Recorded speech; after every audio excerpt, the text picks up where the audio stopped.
welcome. We got Tim Irving on. This is one of my really good friends from college. We have a lot of stories together. Trust me, this motherfucker and me have gotten into some shit, bro.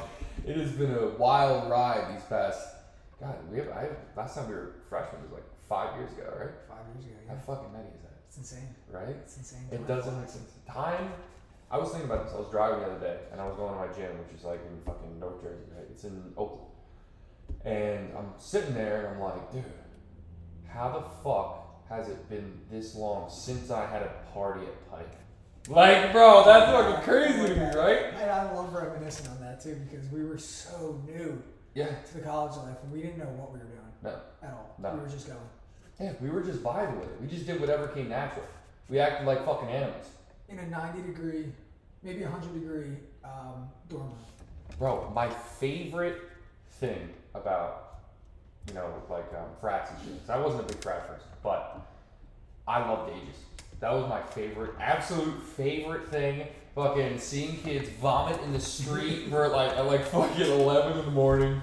It's fucking crazy. All we had to do was text Corey Crevicore, and we were in. Immediately. Bro, that's where I got my habit, and I'm trying to break this habit of saying 100%. I say that so often, it's fucked. 100%. I'll be like, yeah, 100%, bro. I got you. 100%. It's because of him. Yeah, that kid, that was like his fucking big thing. That's still his thing. Did you still talk to him? I talk to him once a week. Really? It's like the same type of field. So I call him, ask him for advice, and he still does it. Yeah, bro. And I can just picture his hand gestures as he's talking on the phone. So what does he do now? What do you do? Like, what is your job? So I'm a medical device sales rep. Okay. Now, Corey, he's a pharmaceutical sales rep. Same type of selling scheme. You're calling on primary care physicians, but he's selling drugs. He's a drug rep. Yeah. I'm a medical sales rep, so I sell complex rehab technologies. That's custom power wheelchairs, custom manual wheelchairs. So I'm calling on the doctors and seeing that, if they have patients that need long-term mobility care, like if someone has multiple sclerosis or muscular dystrophy, if they have those diagnoses, then I'm the one that's supposed to provide the patients with that type of equipment and help bridge the gap with any paperwork in that office. And I love it. I mean, this is what I wanted to do. Really? Yeah, this Since is exactly how long have you wanted to do this? So it's my first catalyst for sales was working at GNC. And I loved it. There's that stereotype working at GNC, like I'm a manager and I have muscles, I just buy my product. Do whatever the fuck you want, yeah. It's the easiest thing. But I love sales because you get to build relationships with people, long-lasting relationships too. And if you're selling something you like, then, you're going to be able to sell. If you're selling something that you don't like, then you're not going to be able to sell. You have to be passionate about it. So I think that after working at GNC while student teaching and realizing how bad teaching was, and not to put down any teachers out there, it's a tough job. It's not something I wanted to do. So I realized I didn't want to teach. So while I was working at GNC, I ran the store in Glassboro, and then I started working in home health. Okay, home health sales, which is a 24-hour job. Yeah. And then I hated it after a year. So I just recently started applying to pharmaceutical companies and medical device companies. Now, did you need a degree for this? That's the thing. You need a degree. Yeah. But it doesn't matter what degree you have. I don't care if you have. They don't care if you have a 4-year degree in a Bachelor of Arts at Crayola Factory. As long as you have a 4-year degree. That's all you need. Yeah. So, I have a BS. And what? What is it? In it's physical literally science, health right? studies. Health studies. And that's it. Because I stopped what I was doing in college so that I can work at this home care agency, which I ended up hating. Oh. And I don't regret it because I still have a 4-year degree. Listen, you learned at least. You learned it. It got you to where you like to do things. Exactly. Which is something that I was told multiple times because I'm an asshole and I'm very if I don't like what I'm doing, I fucking get in such a funk and I fucking hate my life. Bro, it was so bad. And then I went from streaming to games and shit, and I enjoyed that to a degree. I fucking got so bored though, because I was never insane at a game. It was fun. I got a rush every time I got a follower or a sub, and I was doing well. I was in an affiliate program. I was getting paid to a degree. And then, you went through that. I'm working for my dad right now in construction, which, again, I'm not the biggest fan of. I don't want to do that.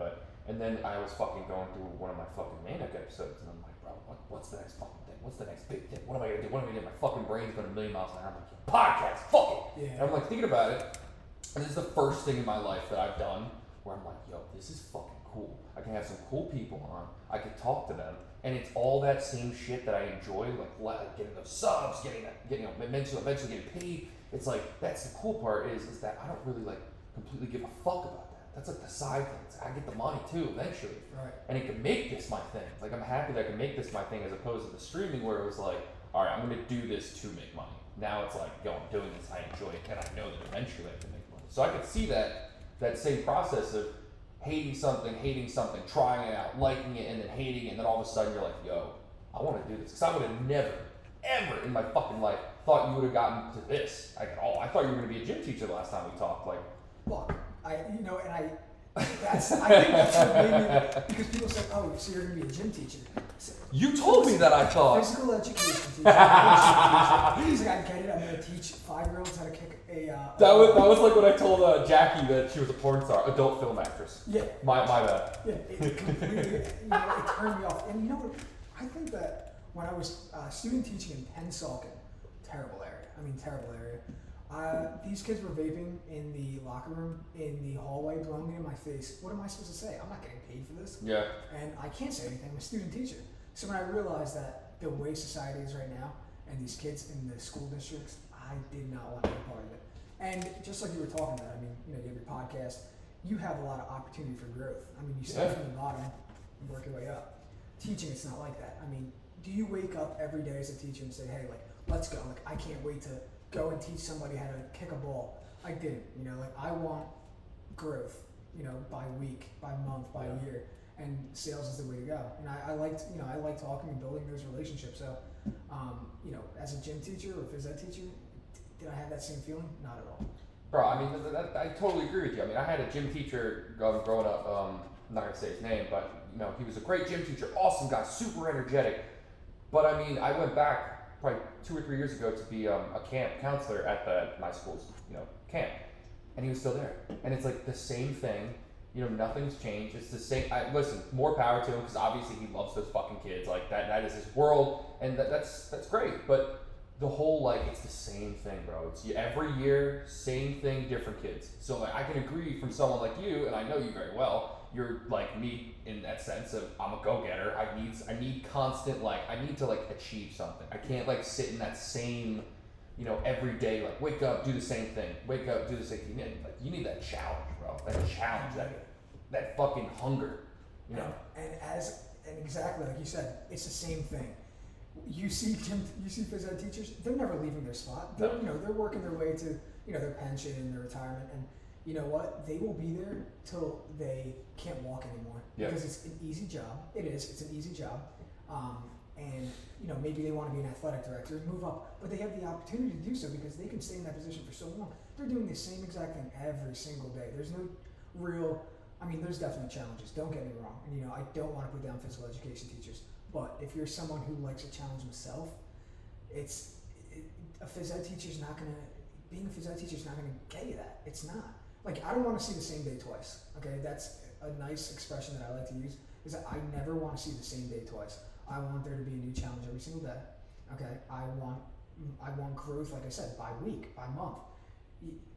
Like if I'm walking into a school district, I know that 8 o'clock in the morning, I'm taking attendance. At 11 o'clock, I probably have lunch duty, and then 3 o'clock. Fucking Carl's throwing fucking boogers at the wall like an asshole.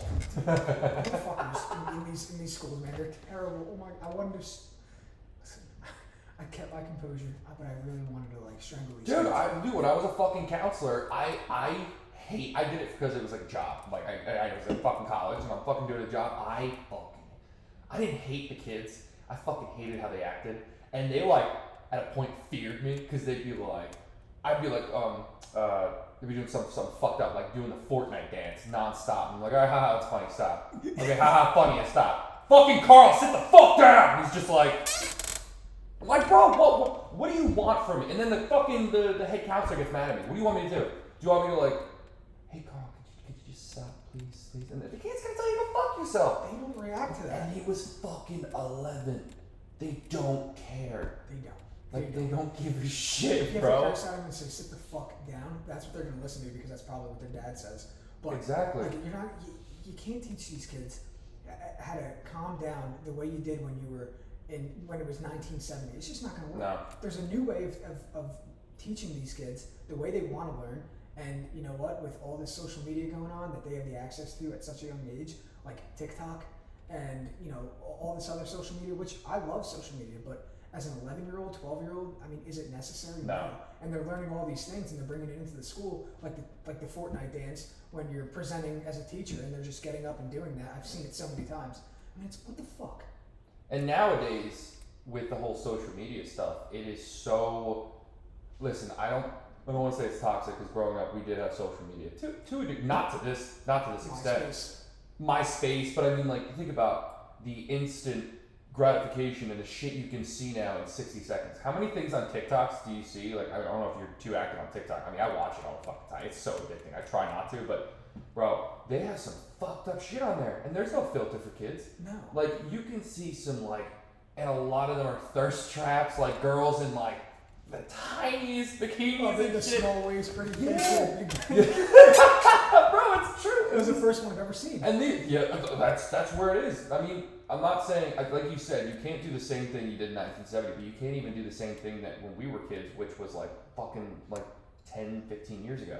You can't do that. The whole clap thing where everybody used to like get a tent, you can't do that. Nowadays, kids are so bold. They don't give a shit. They'll tell you to go fuck yourself. It's crazy to me. It's fucked up, man. And you know what? The social media, there's so much drama into it nowadays with all these different, platforms. On MySpace, if I got in an argument with somebody over MySpace, it was because they weren't on my fucking top 10 friends. Okay, but then now you got Instagram and Twitter and TikTok and all this other stuff where there's so many people that can judge you off the littlest things. Yeah. I mean, back then when we just had MySpace or Facebook when it first came out, it was not that much drama. No. Now there's a lot more problems that kids are facing because of social media, and it's getting tough. I mean, it's getting worse and worse, and I really feel for these teachers. But bro, you see that app? You ever see like those apps like nowadays that can like change your face, like to like either old or young and shit? Yeah. Dude, that scares the fuck out of me. Like, you talk about body image problems. Like, I see, there are girls nowadays who are just like super like 10 pounds. And they'll think they're fucking ugly. And it's because you see these edited photos. And obviously it's been around for a long time because Photoshop's been around forever. But like now, it's even worse. It's so much worse. Like, man, I can't tell you how many times, like I said, you see on TikTok, every single girl is like the same. It's like the skinny waist chick, fat ass, big chest and all that shit.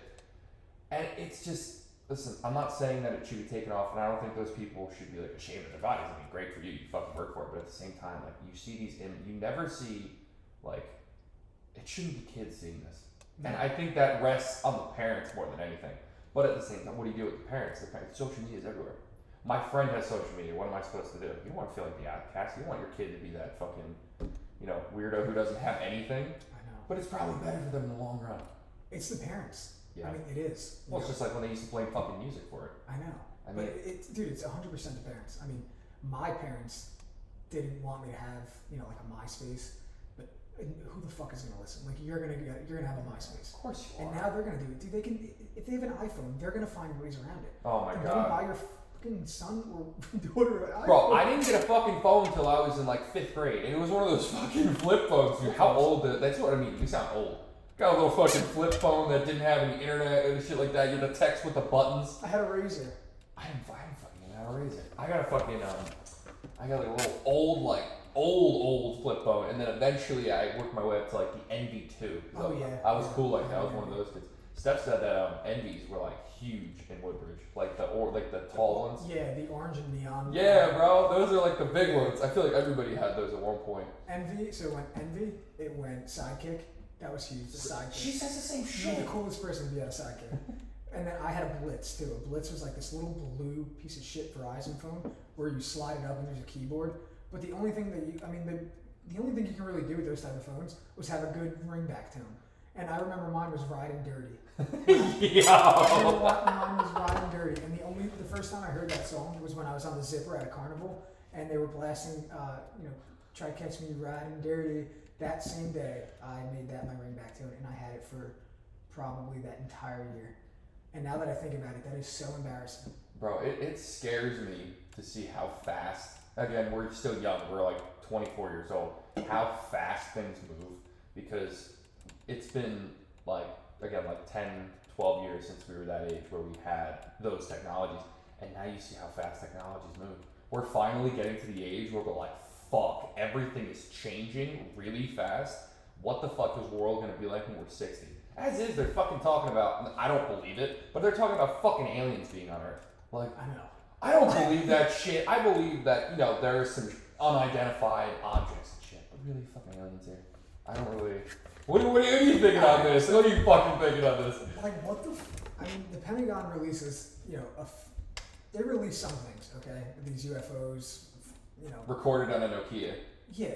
Why isn't the footage clear? I don't get it. All of them are shit. We have one of the strongest militaries out there, and obviously technologies. Why the fuck are we looking at a UFO that looks like an ant in this background of sand? That's what it looked like to me. I remember this one. The Navy caught it on their big ship. What do you call those ships? Battleship or something like, or carrier, something like that. Yeah, aircraft carrier. Yeah, and they caught this this UFO going at it was going over 200 miles per hour vertically, and in the video it literally looks like an ant, and the background is all this fuzzy sand and shit. How the fuck? Imagine if it is just a fucking ant. They're zoomed in on that shit. They're like, yo, look at it, it's crazy. How do you know what that actually is? It could be something literally falling out of the fucking sky. I think it's a distraction. There's a lot of things right now that could be distractions. I think they're fucking hiding something from us. They're doing something shady. Did you see Bill Gates is divorced finally? Yeah, did you see what he gonna go after Melinda? Listen. I'll go after her. She's fucking rich as shit, Did bro. you see his house? Yeah, he's in the fucking forest. He's got a giant mansion. If you walk on his fucking floors, it knows what person is in that house. It tracks you. So if his sons are walking through the house, he knows that it's specific. That's kind of creepy. It's insane. And then you can watch TV on each wall. It follows you throughout the house. So if you have something on TV, there's the walls play the fucking movie or the show. That's some and it follows you throughout the entire house. Bro, he's that's the thing that creeps me out. The fact that you say that is that he can track someone in his house. You know why he's getting divorced, right? The whole Epstein thing. No. See, I didn't dig too much into it. Bro, it's crazy because it came out that he was friends with Jeffrey Epstein, but he was friends with Jeffrey Epstein during Epstein's trial. Epstein's the guy with the child pornography or the sex trafficking ring. Epstein's Island. The one who killed himself, everyone's Hillary. I love that doc. I mean, the documentary is great. Yeah, it's crazy. So, he became friends with him, during the trial, I guess. And Melinda is, a hardcore feminist. So, I mean, that definitely... People are saying that's why they're divorcing. Obviously, there could have been other reasons, but they wanted to divorce, I guess, I think in 2019. So, I mean, how the fuck...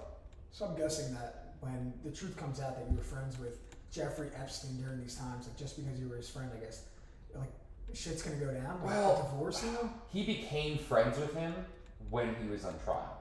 That was the thing I think that happened. Yeah, I mean that's a little sketchy. Is because it wasn't like there's no evidence against him. This is when they found the island and yo, bro, you have women here who are completely underage, banging older men.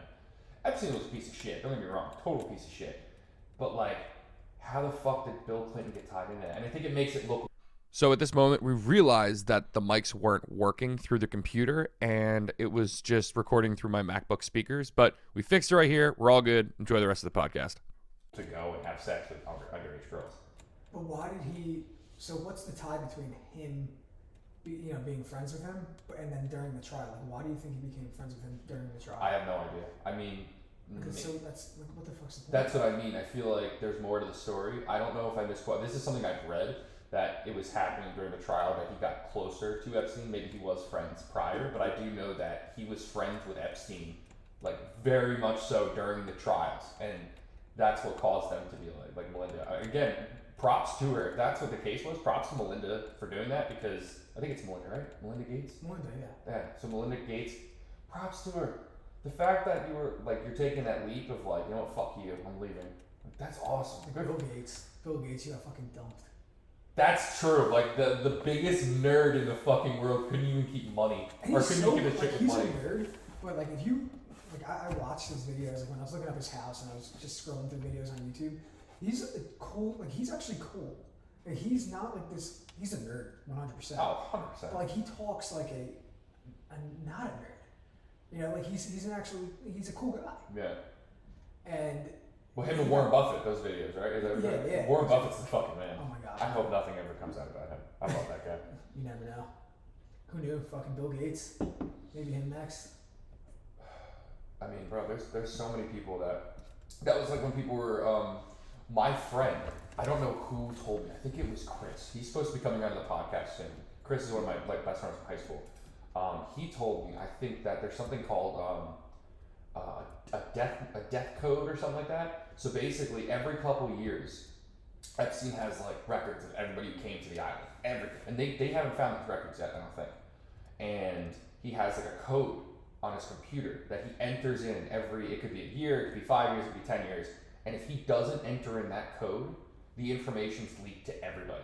So it's like a fail-safe. So it's like, you kill me, you're all fucked because it'll go everywhere.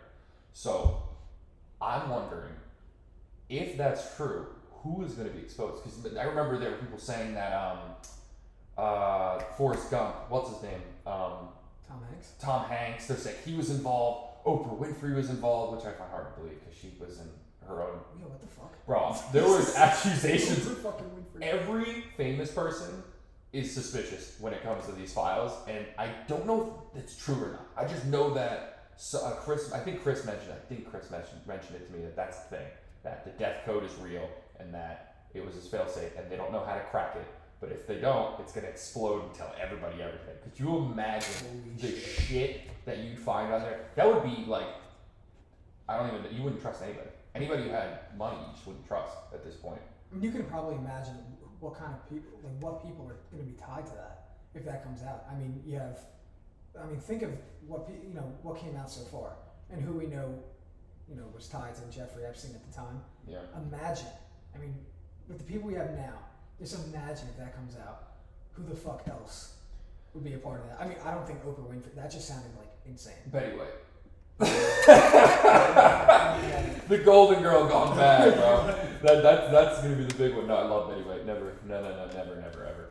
But yeah, that's the crazy thing is that you can't trust anybody right now. I mean, I'm not gonna try to say it. Just because you have money doesn't make you suspicious, but it's so hard when you see those elite motherfuckers, like the ones who at a point stop they crave power, but they already have too much money, so they're like, okay, what else can I have power over? And then you start thinking, okay, these guys have power, so what do they want to have power? They want to start having power over people. Like, you know what I mean? So eventually I think that's how the Epstein thing happened, is that you get so much money that eventually those people in power want to feel powerful over other humans, so they take advantage of like girls and shit. Yeah. Like that's the thing I see. So I think that's one of the reasons why people have a problem with like the elite top 1% or whatever the fuck it is. They become like sick fucks. Yeah, I think like maybe like three times out of 10 they're like sick fucks. I'm not gonna say all of them because I mean, not all. Listen, some of them are cool as fuck. I mean, hopefully Warren Buffett wasn't a part of shit, but it's cool. The thing is, yeah, some of them are cool as fuck, and then the stuff's coming out, and are you cool anymore? Like what? Like you think all this time, like Bill Gates, who I wouldn't say he seemed harmless. Yeah. I mean, you have all this money, you had to be up to like some sketchy shit. Oh my god, yeah. Of course. But I mean, like when it comes out, you're just surprised. I mean, the people that you think are so cool, why'd you do that then? Even the people who you think did something, and when you find out it's true, you're like, what the fuck? Like, you didn't want it to be true. One of the things I truly believe in is that the Clintons fucking killed people. Like, the Clintons have murdered people. I think they killed Epstein. I think they've killed, because there's been too many coincidences where somebody said that they're going to come out against them, and then they just mysteriously fucking die of a heart attack or crash into a tree. It's fucking crazy. If you really read into it, the Clintons have had a lot of lucky encounters, I'd say, when it comes to people exposing them, and then the next thing you know, they're dead within like 2 weeks. I mean, that whole group is weird. I mean, I don't know what. There's a lot of things that people think about the Clintons, which I'm just gonna keep shutting up. Yeah, never mind. I completely support the Clintons. I don't wanna. Never mind. I retract my statement. I didn't say that shit. Please. It's true though. It really is true. All right, so You said you're working in pharmaceutical right now, right? Oh, sorry, fucking Josh just called me. Medical device. Medical. So same type of realm. Yeah. So you're doing that. What is your like average day like? Like, do you go to hospitals and talk, or do you? I just want to make sure that we're. Hold on, I'm gonna check this real quick. Sorry. Hospitals and talk, or do you? I feel like my mic's not working. So at this moment, we realized that the mics weren't working through the computer, and it was just recording through my MacBook speakers. But we fixed it right here. We're all good. Enjoy the rest of the podcast. Our conversation was still recorded. Josh called me, and I don't know if that's the reason why he called me. But even if it wasn't, Josh just saved the fucking stream from another, like, however long. Thank you, Mr. Mercado. Now let's test. I don't know if that's the reason why he called me. Let's say test. Oh my God, so much better. All right, well now we know that the podcast like audio is shit. Let me just turn this up a little bit more. Fucking crazy, bro. I'm telling you, this is. At least we figured it out now. Dude, yeah, thank God. I mean, can you imagine if we were like an hour into this? Thank you, Josh. Yeah, no, I mean, he didn't even fucking do anything. He just called me, and I was like, oh shit, is it fucked up? All right, at least we got that settled. One of the things that I need to get, like, again, I just moved into this room, the old podcast room, which was like my first 3 episodes. It was a lot easier because it was in my house, which is, like 10 minutes away from here, in my little office area, and I had like a fucking pong table. And I know the audio really well because that's where my old stream setup is. That's like audio is very simple. Here it's like I have to build something to get the echo out. I think I'm going to build something like curtains around here just to seclude this little area so there's not a lot of echo, because there is echo. I mean, there's nothing you really do about that right now. But it's a lot that goes into it. Dude, there is a fuck ton. Like, I definitely went a little overboard with expenses. Like, I should have definitely kept it a little cheaper, but like you said, the hunger, or like I said about you, is the hunger is there, and then eventually the mind is like, well, if I fucking do this, the thing's gonna look dope. Yeah, exactly. Like, I spent definitely a little bit too much, but that's the good thing about these beginning podcasts. I mean, this is my 5th podcast, and I could just be like, oh, I fucked up the audio. Well, at least you can hear us. That makes sense. All right. Yeah, I mean, you're learning as you go. Yeah, bro. Exactly. I mean, there are so many little things. And you see these guys with podcasts, they have a fucking guy behind the camera who changes the camera. I'm just one asshole doing everything. I have to set up the fucking camera. I got to set up the fucking audio. And I am not the best tech person. I try. I'm fucking below average. No, I'm probably average at best. Like, average. And I spend Chris would probably kill me in this shit. Maybe not, because Chris doesn't do audio. Probably. Chris would probably fucking mom. He's an IT guy. Or like a coder. He's a program guy. He's a fucking awesome guy. He's going to be on, I think, next week. I think that's what we're trying to get. We'll have a whole team, though, soon. Yeah, bro. Fuck it. I'm there eventually. You have a tech guy. You have a camera guy. You have everything, dude. A fluffer. Yeah. Just before scenes. You have somebody that comes in and just...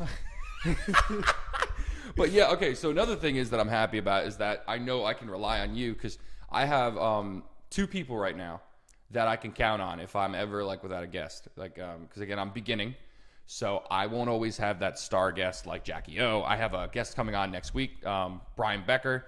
He is a big time gun guy. Like, he sells ammunition. He's one of the biggest ammunition salesmen in America. Fucking cool as shit guy. He's coming on next week, I believe. But one of the things I was talking to you about is that you could be like another, like, not fallback guy, but a guy from like, fuck, I have nobody today. Can you come through? Chances are you'll be able to come through, I think. Like, maybe. Yeah, I mean, I'm not far at all. Exactly. That's what I mean. You're not far. And I have Seth's brother Carlos. I have my friend Rob. We come over, which is good to have in the pocket. Because, I mean, you guys are fucking cool to hang out with. I didn't even... This is the first podcast that I'm trying to not... I don't even have any questions up. Every podcast so far, I've had questions up. Now I'm just like, fuck it. Yeah, I mean, we fucking known each other for... I mean, dude, we've known each other. We've been through a good amount. Yeah, I know. So, I mean, fucking talking about college. What is your favorite memory of us in college? One that won't get us in trouble. If this is all right, I'm just going to say this. Anything said here is for the purpose of comedy and has no, I guess, real life intentions whatsoever. So don't take it as that. What's your favorite non-incriminating thing from college? I really hope like Lenny and John are watching this sooner or later. But oh my god, take it to court. I mean, oh my god, that was fucking. No, you know nuts. what? I think the best time I've ever had in college was not at a party.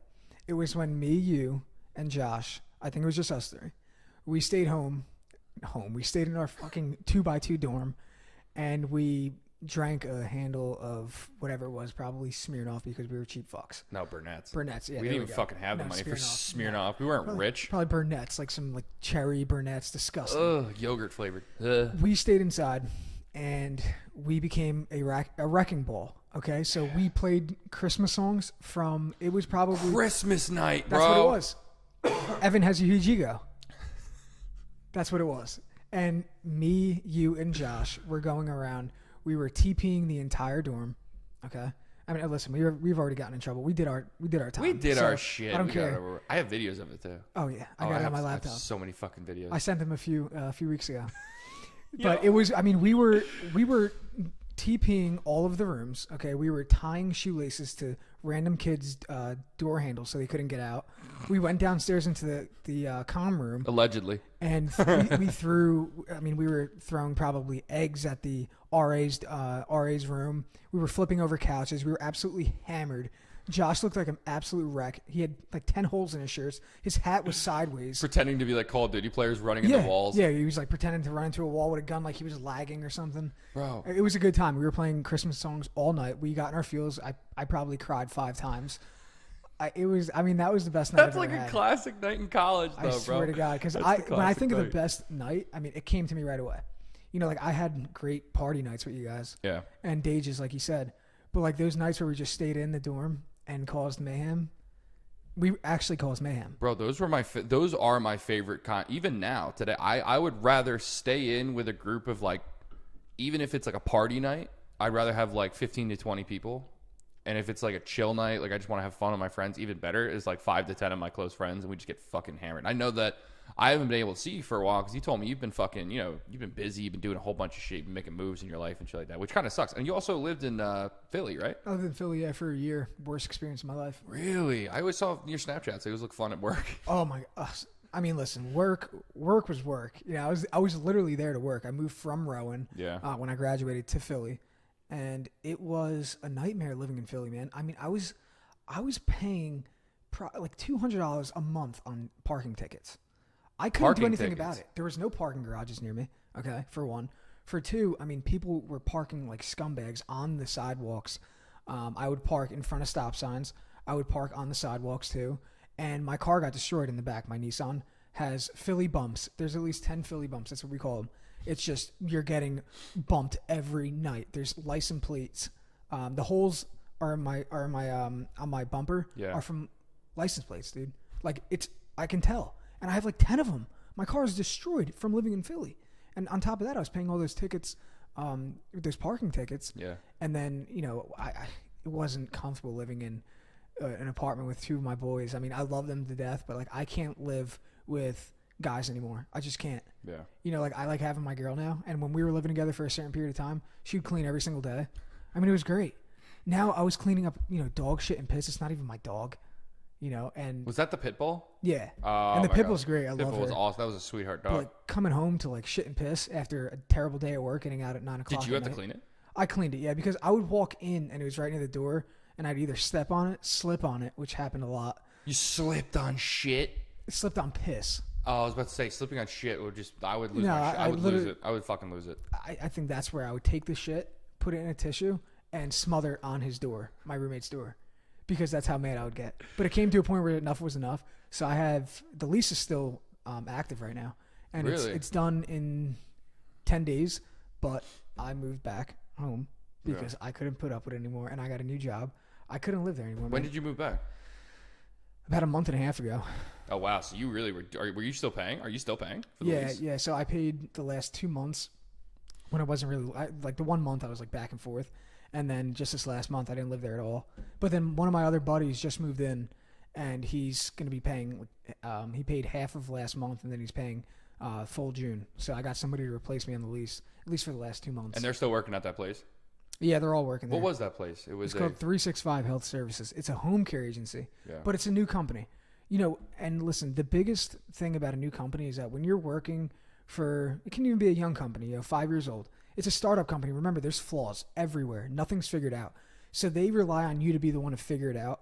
listen, I'm 24. I have a good head on my shoulders. I'm smart, but I can't figure everything out at once while trying to learn my job. I can't figure out how to improve this business because I don't even know the business yet. I've been there for a year. So they relied on me too much to figure things out. And there was never like that pat on the back. And me and you, we don't need the pat on the back. No. We don't. But it comes to a point where you're doing so much and you're getting nothing out of it. Like nothing. They sold me on an opportunity for growth and advancement and to make a lot of money in a short period of time. I've seen right through. I seen right through him. Well, that's still the human party. I mean, if you're not getting any kind of satisfaction from it, in the sense of they're not giving you like if you see the schmuck next door or next to you in the cubicle over, you see him getting the same praise as you, you're gonna be pissed. And why the fuck would you put in extra work? Getting paid the same. What's the point? I was there for a year, and listen, I was there for a year and a half, and I was great at my job, but I never got a raise. Yeah. I'm big on, raises are given when you earn it. Okay. Of course. Everything's about earning it. Yeah, definitely. Okay. And I brought it up multiple times, and like working for a young company, your opinions are heard because, they want to know like what can we improve on? But I said, hey, well, start with maybe increasing my salary a little bit because I'm the one doing everything on top of coaching the new guys, and they're getting paid the same as me. And so you were also training. Oh yeah, I was our senior guy. I was our senior guy, and I learned quick. I learned quick. Yeah. And I'm very aggressive, and it's a 24-hour job. Home care is 24 hours. Never forget that. I was on call every single night, and the weekend comes, you're on call. And when you're on call, you got these old ladies calling, my aide isn't here. I just shit my pants. I need somebody here. And I'm over there fucking eating dinner with my girlfriend and her parents. And I'm like going through my contact list of 900 certified nursing assistants. Hey, can you go over to so-and-so's house and like clean up her shit like she shit herself? Like, I didn't want to do that anymore. Like I came to a point where I was done. So you're done cleaning up old lady shit. I was fed up. I was done. I needed some sleep. So you left the dog and grandma shit behind and you moved back to Jersey. I can't tell you how good I feel lately. Really? I feel amazing. I think my testosterone went up 200, by 200, yeah. Bro, you look fucking great too. I thinned out because I was eating like, I wasn't eating like shit, but I wasn't eating like how I used to. Like, you know me, like I was always on a regimen. Well, yeah, you were in a natty fucking bodybuilding competition. Yeah. How was that? What is the process of getting into that? Like how, because I remember seeing how much you fucking cut weight, and I'm trying to cut weight again. I mean, you're looking like, bro, I beefy put, and I'm fucking bulkier than I want to be. I went through a little bit of a fucking spat with like the bipolar shit where I gained, dude. I was fucking 250 at one point. I was. Yeah, but your face is like thin. It's getting there. Well, now and your arms. Yeah, now I'm like 220. So I'm like trying to get back to 200, which is like my good weight. I got abs and everything, but bro, burning off that last couple, I could like that was what I was so interested about with your venture into that shit. How the fuck did you control yourself? That impulse is hard, man. I mean, it was the hardest thing I've ever went through in my life. And I remember like the 5 job interviews I had, and they would say, well, tell me something about you that's not on your resume. I told them, I said, I did a natural bodybuilding competition in 2017, and it was the hardest thing I've ever done in my life. You push yourself to a limit that you don't think that you can push yourself to, okay? You're getting to a body fat percentage that's not healthy, and bodybuilding is not healthy. I don't care what anyone says, bodybuilding is not a healthy sport. It might be healthy in the mind if you can control it, but on your body, you're not supposed to walk around at 1 to 2% body fat. It's unhealthy. Your hormones are jumping all over the place. So I did a 24-week contest prep where I had a coach send me an update every single week on a different meal plan. We would cut back. We would start with, at 24 weeks, you're starting at a good amount of food, but week by week, you're decreasing your food. So you're really decreasing carbohydrates and increasing your cardio. Now, when that happens, you're trying to keep yourself anabolic, but it comes to a point where you start to become catabolic, and you want to prevent that. So my body was like eating itself, and I was starving all the time. And, it came to a point 6 weeks out, I don't care if I saw Eva Mendes naked walk in front of my door. I would not get hard. My testosterone was so fucking low. I mean, listen. Fucking nuts are just shriveled little raisins. Little raisins, man. I tell you, like, I couldn't. It would take a miracle for me to like be able to keep an erection at 6 weeks out. And I tell my girlfriend all the time, I'm like, hey, like, I would never ever do that to you. Yeah. I will never ever get to that kind of state that I was in because it was terrible. But the end result was amazing. You get to stand up on stage, like me and you used to play football. Yeah. You want that, the competitive feeling again. So that was the closest I ever got to, feeling competitive again and competing against other people. But you're really competing against yourself. Oh, yeah. Because you're the only one that's in control of, like, how you can look. So, it was fun posing. You learn how to pose. You have a choreographer, and you pose to a certain song. I like classical music, so I started posing to classical music. Yeah. And it really was, like, I felt like an artist almost. But like I said, the end result was amazing. You like how you look that one day, and then a week later, you don't look like that. You prepare yourself for one day. But these bodybuilders that do it, and these fitness models that do it all year round, that's their job. They're getting paid to promote themselves on social media and promote themselves as a fitness model or an athlete. That's not me. But the damage they're doing to their bodies must be just crazy. Unless they can control it. Like, you have to get blood work done all the time. And a lot of people, they're pushing drugs right now, which I'm not against drugs. I just choose not to take them. I don't feel a need to unless I'm going to be competing at a top level of bodybuilding, which I never wanted to get into. I just wanted to do a goddamn competition and feel fucking competitive. Well, I'm in the same boat as you. I don't have anything wrong. I don't give a fuck about steroids. Like, I'm one of those people who says that, like, honestly, I wouldn't even care if we made it free for any athlete to use if you wanted to, because at the end of the day, what they're trying to do is be the best of themselves, and it's not like steroids are going to make you this it's not like you're going to give fucking Joe Schmo over there fucking steroids and he's just going to be this fucking beast. No, you need to be hard working. You need to be able to track your shit. You need to be, there's so much that goes into it, and I don't think there's anything wrong with that. What I do see a problem with is people who don't know, people who are uninformed, people who are just thinking, I'm going to stick a needle in my ass, I'm going to be fucking It's not how it is, bro. It's not how it is. You'll be a fucking big-titted bitch if you fucking keep doing what you're doing. Yep. And that's the issue is, there's a chick at this gym, at Gold's Gym around here. I don't go to Gold. I don't go to Gold's all the time. It's like my secondary gym that I pay for. My gym's Freak Strength up in Oakland, like I said. You've been going there for a while. Fuck, I've been going there since I was fucking... Well, I went to DeFranco's first when I was like 10, and then I went to Freak Strength because my trainer, DeFranco's, moved his shit, so he went up to Oakland, Freak Strength. He separated from him. Still a great guy. He actually just had him on his podcast, Mike and Brooker podcast. If you ever want to fucking check out like a really cool like fitness space, these are like the smartest dudes you'll fucking ever meet. But yeah, so there's this chick at Gold's. She walks around, I don't know if it's swimsuit or bodybuilding, because she wears those tall heels and she walks around the gym and practices, but she's bikini. Fucking like shredded. Yeah. Like, I thought like a bikini competition would be like, those like thick ass chicks with like big titties and a big ass and like, like the TikToks chicks you were just talking about. But not like that. Bro, she's fucking shredded. And I was driving home with my girlfriend. I'm going to say my girlfriend. We were driving home and I was like, bro, I wasn't looking at the chick in that way, but I was just looking like, what the fuck? It's incredible. She's fucking shredded. Her abs were better than mine have ever been in my life. Like, she was just like, I couldn't believe like the fact that she had the balance, one, and two, the ability to get that shredded and not like pass out. Because it looked like you said, it looked like she was walking around at like fucking 1% body fat. They do, man. Those bikini girls walk around like they look like skeletons. And see, like, to me, that's not attractive. It's very, very impressive, like how they can push themselves to that limit. And like, it's beautiful. Like, they have beautiful bodies, but when you look at their glutes, from man to man, we like to, we like some meat. When these girls compete, there's no meat anymore. I don't understand where that concept came from. Like, why did they think a bikini competition, you would want to be like this fucking little skinny? I thought a bikini competition would be show off your curves and, how you look. But, I get the whole, like, it's kind of like a bodybuilding competition. You show the dedication. Otherwise, you just have these chicks who are just genetically gifted with giant asses and giant tits. I mean, there would never be a chick who could beat that, like... like a chick who's skinny and shredded. So I guess you could look at it like a bodybuilding competition to a degree. There's women bodybuilding competitions too. Oh, right? Yeah. And you know what? They are, there are some beasts out there. And when you're doing if you're talking like NPC level and you get these girls who look absolutely jacked, like they look like they can pass as a man almost. They're doing some type of, PEDs. Yeah, of course. They're doing something. It's the same process. They go through the same process as a bodybuilder, as a men's bodybuilder.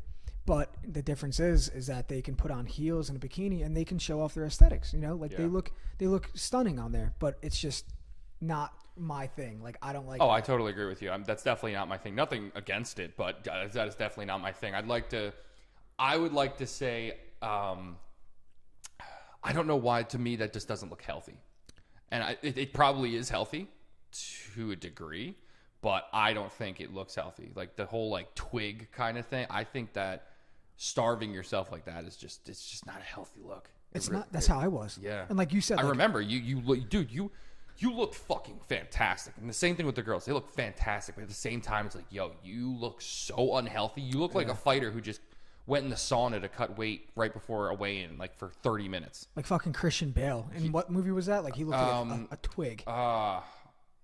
Fantastic acting to get to that point. Yeah. I can't think of it, but I know the exact scene you're talking about. Yeah, like there are MMA fighters. Basically, an MMA fighter, if he's overweight by like a pound and a half, they'll be like, go hit the sauna. Yeah. So they'll, right before the weigh-in, they'll go hit the sauna. And these guys are already drastically dehydrated, because that's one of the things that people are fighting for now for MMA fighters, is they want them to stop weight cutting that bad. They'll go into a sauna for like an hour and a half and just sit there in the hottest setting. And like the fighters will sometimes try to be like, I want to get out. And they'll be like, sit the fuck back down. And you'll see them walk out and they're holding on to their team, like walking in step, like they can't even move. Yeah, it's brutal. And that's what scares the fuck out of me about these competitions and even fighting. It's like, listen, again, it's dedication. You're fighting yourself, but you are dying. Like you are literally telling your body, hey, I'm dying. You go into people kidney like failure. that. Yeah. You know, people like that. And the people that last long are the ones who enjoy that feeling of like, you're at the point where you want to break. But like, do you have it in you to like go, and I don't want to sound cliche or anything, but like, do you have it in you to push your body to There's that limit? little voice in the back of your head telling you. And that's that competitive attitude. And I respect the hell out of it.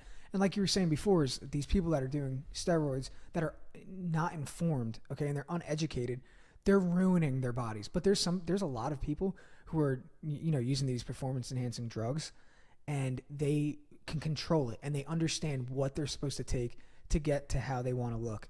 But these people who are just like, let me stick a needle in my ass, let me stick 200 milligrams of test every week because I'm 18 years old and my test is already at 850. Yeah, well, what are you doing? Why are you trying to make your testosterone like your blood? Like, I mean, you're literally trying to replace your blood with testosterone. If you're 18 years old and you're taking steroids, what the fuck are you doing? You're 18. You're in your prime for your testosterone. Testosterone is already sky high. Like, I just go to the fucking gym and eat a shit ton of protein, and I guarantee you'll get fucking yoked. That's it. But when you get to your 30s, you're 31, 32, your test levels naturally drop. Yeah. It's just natural. Yep. So like, yeah, you know, if your doctor if he prescribes some testosterone replacement therapy, then yeah, I mean, it could be, you take it then. You take what the doctor tells you. But these people take it for no fucking reason, and they don't know how much they're supposed to take because they're uninformed. And that's where it starts to cause damage on your liver, your kidneys, and then they have an issue. Well, that's the sad thing, is that trainers can't even help people out because they'll be labeled as drug dealers. When in reality, these trainers probably know a fuck ton about steroids, because, I mean, if you're in that business, of course you're going to know something about it. They'll probably tell you, hey, if you take this, you're probably going to be a fat fuck because you don't do anything. Just because you're a schmuck on the couch taking steroids, like we said before, you're not going to be jacked. You need to have that drive. Arnold Schwarzenegger was fucking not natty. Everybody knows it. No, he was taking Anavar. He was on a bunch of shit. Yeah. And if I did exactly, if I did exactly what he did, took exactly what he did, I would now look like Arnold Schwarzenegger. Arnold Schwarzenegger's work ethic was probably like top 1% of the world. Yeah. That man fucking lived and ate like the gym. Like he went in there and he just fucking went all out for it. He loved it. I mean, that was his atmosphere. He lived in it. That was his life. Yeah. And I love the fucking gym. I want to get fucking shredded. I want to get fucking jacked again. But I do not have I also have things that I like enjoy, like the podcast. Like I said, I like doing all these other things. That motherfucker, his whole life was just fucking gym. That guy fucking did not stop, and that's what it takes to get to where he was with what he took. Yeah, I couldn't do that. I couldn't take that shit and get to where he was. The guy was a fucking monster. Even, bro, you ever see a picture of Ronnie Coleman in a police officer uniform? Oh my God, Arlington Police. It's my fucking huge, dude. It's my fucking favorite thing I think I've ever seen in my life. He was like changing in the locker room. Yeah. And this is like off season. He wasn't even prepping for a show. It looks like he has ropes going down his arms and his stomach. I mean, he had a crazy bubble gut. But imagine him walking up to your car asking for license and registration. I'd give him my license, registration, and a bag of fucking piss because of how big he was. I would have pissed myself. Bro, the uniform looked funny. And, like, his shorts were, like, swallowed by his fucking legs. I know. Dude, the guy was a fucking... And do you see... It's kind of sad where he's at now. This is the sadder effects of steroids. He can't walk anymore. Can't. Yeah, it's his back. He's had, like, 10 different surgeries on his back. That's the sad part, is that eventually it does catch up to you. I don't know if you follow that guy... what's his name? The guy who's just swole as the goal, size is the prize. Robert Frank. Yeah. I don't know if this has to do with steroids. I don't know. Did you hear what happened to him? Like his intestine blew out or something like that? I don't see him anymore, so like I figured something happened. Yeah, so I could be grossly misquoting this, and if you ever watch this, I hope that I don't offend you at all, because I think you're a fucking monster. But I think something happened where I know he had to get like 8 feet of fucking intestines removed. Because something, I think his, like, I don't know if his colon fell or, like, got destroyed or something. I don't know if it's from steroids. I'm assuming it's from steroids. I mean, it could be definitely something completely random, but that guy definitely took a fucking lot of steroids. And I think he was open about it. Well, that's the thing. And that's what I'm confused about is, like, he, you know, when he's doing his videos, he'll preach, like, oh, yeah, like, you know, all these steroids that he's taking. But I never knew if he was being sarcastic or, like, bro, are you actually, like, not doing legs at all and putting like these needles in your ass and like just screaming for no reason? Like, is that a joke or is that serious? So if it is serious, it sucks, you know, because look what you did to yourself. I mean, he used to make me laugh, like genuinely. Oh, he was fucking hysterical. He was hysterical. But at a certain point, you start to feel bad because it will catch up to you. No matter what drug you take, it will catch up. Even weed, bro. I mean, weed attacks your lungs to a degree. I mean, not to this insane level of like smoking cigarettes, but it does it. Like any smoke in your lungs is bad for you. Everybody knows that. Everyone knows that smoke inside lungs is not a good thing. Any drug that you do too much will fuck you. So steroids are no exception. And I think they're horrible for your heart. I mean, people die of fucking heart attacks all the time because of it. But those are the people, like we were talking about, that are just uneducated and can't control themselves. Just like any other substance abuse, steroids is the same thing. People abuse it because they love how they look off of it and how they feel. You get this rush. Not that I know, but like like this is just a fact. Like you get a rush. Like your testosterone goes up and you feel like a god, and you don't ever want to feel less than that. And you have to cycle off at some point, buddy. Yeah. But some people don't want to cycle off, and they keep going, and they're destroying their kidneys and their liver, and it's bad. I mean, you just can't abuse it. Just like any other drug, you cannot abuse it. You have to control it. Not that I'm saying you need to control like these hard ass fucking drugs like meth and stuff. Like just don't do them at all. Don't like do that shit, bro. Don't do that fucking shit. But steroids, keep them under control and use them with a purpose. Okay, and that's it. And like we just said, you know, we have nothing against them. No, you know, as long as you're using them for a purpose and you understand how much you're taking, when to take it, and you know you're not destroying your kidneys, and you're getting your blood work done every 3 months or whatever it is. Yeah. Then you're fine probably. How do you? I mean, probably. I mean, hope to God there's no like long lasting effect.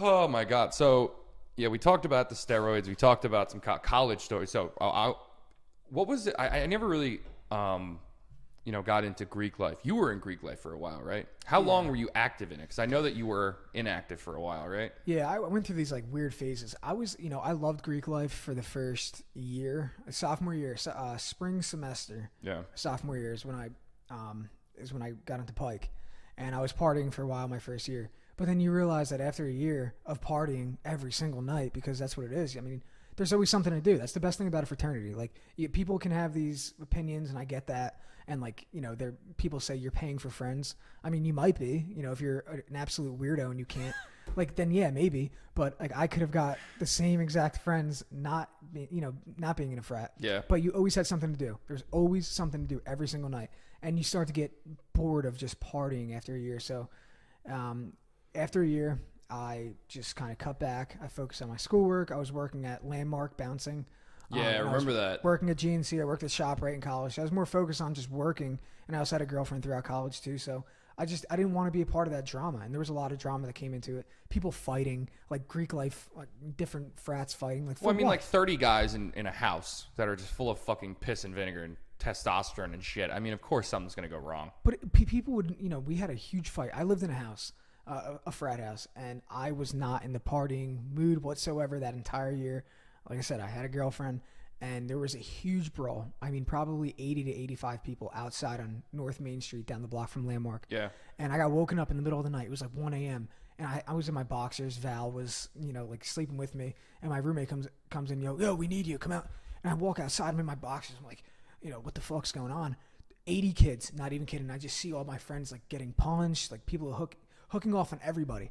And I swear to you, I said, I closed the fucking door, went right back to bed. Like, what am I gonna? You lived in the house? I lived in the house. Oh my god! And they were all outside. I'm like, I don't have any problems with any single person out there. I'm not. Why are you gonna get in that fight? This isn't a gang. Yeah. Okay, this isn't it's a fraternity. Why are you guys fighting each other? For what reason? Because somebody bumped into your girlfriend at the bar. You need an 80 on 80 fight? No. Like, I'm okay. I'm gonna go back to bed. I have work in the morning.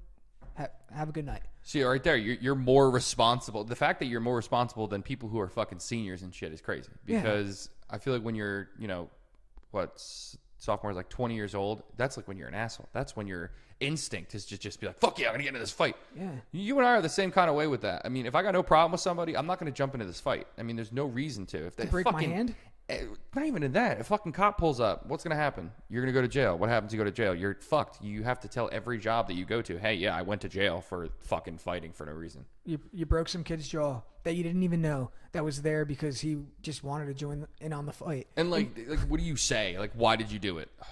I fucking saw my boys fighting, Yeah, like what you the look fuck like a is your fucking excuse? idiot, bro. Like you're a moron. People are like throwing their lives away from that, and it's happened. Like it's happened. A few of my, I mean, not friends, but colleagues that were in my fraternity. Like it's happened to them. Like they've gotten in fights and they've gotten in some serious trouble.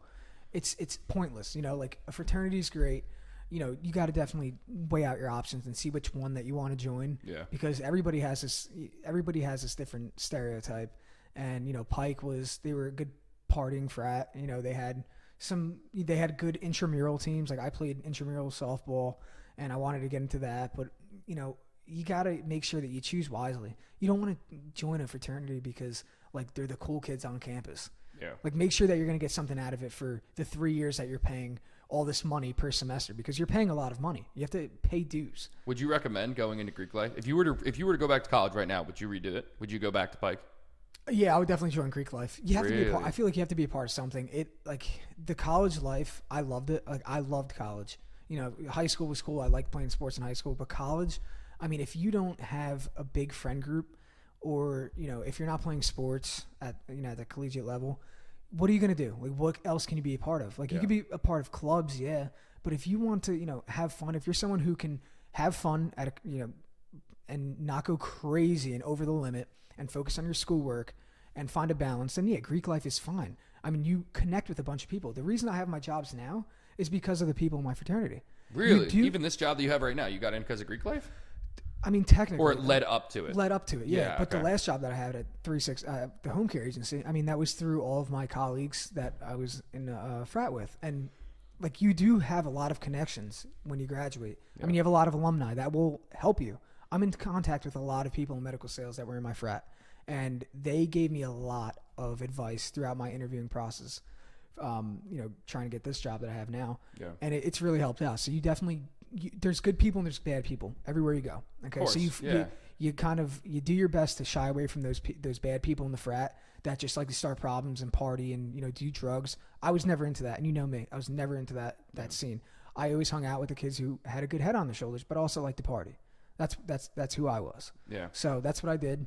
And, I got a lot out of it. But if you're just that kid who wants to join a frat because you want to party and do drugs, that's what you're going to get out of it. You get what you get. Like, if you expect it, that's what you're going to get. And it's not just a fraternity that, pushes you to do drugs. I mean, there's drugs everywhere, but just know that when you join a frat, I mean, you're going to be in a partying scene. Of course. And it's a lot of fun. But if you're somebody who can control it, I definitely tell you. Because it can be very destructive. Yeah. If you're not ready to be in that environment, even if you're not feeling like a party, your house is going to be a party house. Yep. So you got to be ready for it. That can be very, very, very toxic to some people. I wouldn't be able to handle that shit. Like I need like I remember we used to do fucking benders, bro. We used to do 4 days of straight partying, like nonstop freshman year, dude, like move-in week. I know, and what was it? What was the week where syllabus week? Syllabus week. Yeah, you just drink it nonstop. My favorite memory, and this is probably what probably gonna end the podcast on. I want to talk about this. My favorite night in college was gin pool night. Holy fuck. That was the old fucking wildest night I've ever had. Okay, so basically what gin pool night was they got a giant fucking kiddie pool and just poured a fucking shit ton of, what was it, jungle juice? Not even gin, right? Wasn't it just jungle juice? I don't even remember. It was gin and I think Everclear. And I remember I have videos of us dunking, and it was like 30 of these pools, and probably 10, and everybody had partners. I think it was like 4 per pool or something. Yeah, it was a like big straw. It was like me, you, Josh, and John. We had cut off. We had opened up our button downs, and we fucking stuck our heads in the pool and started drinking to win. People's saliva in there. I have never. I don't even remember that night fully. I just remember like falling into a wall a few times, and like all of us, like that night is a blur, but it's my favorite night of all time in college. Those Timmy pickles. I woke up the next morning. Somebody took a fucking picture of me and put pickles on my cheek. Took a picture and captioned it Timmy Pickles. Like that was some wild shit we used to get into, and that wasn't an unheard of thing for us. That used to happen all the time.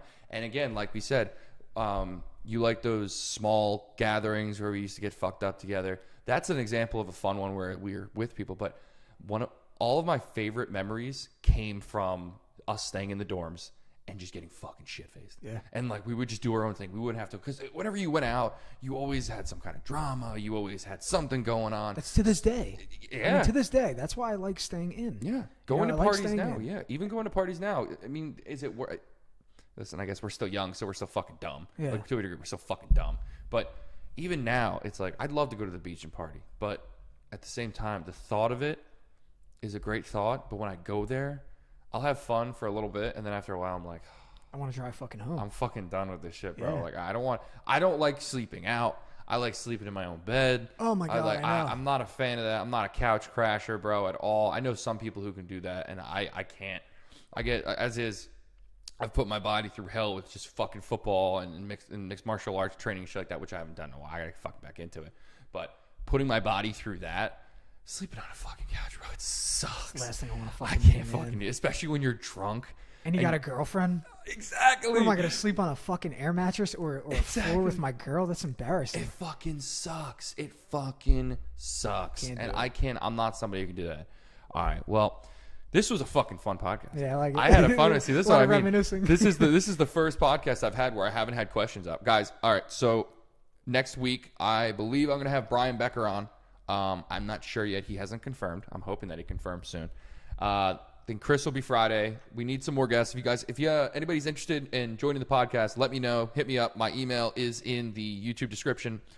Thank you to my guest, Tim Irving. Yeah, fucking always a pleasure, bro. We got to get you back on here. 100%. All right, guys. Thank you very much for tuning in.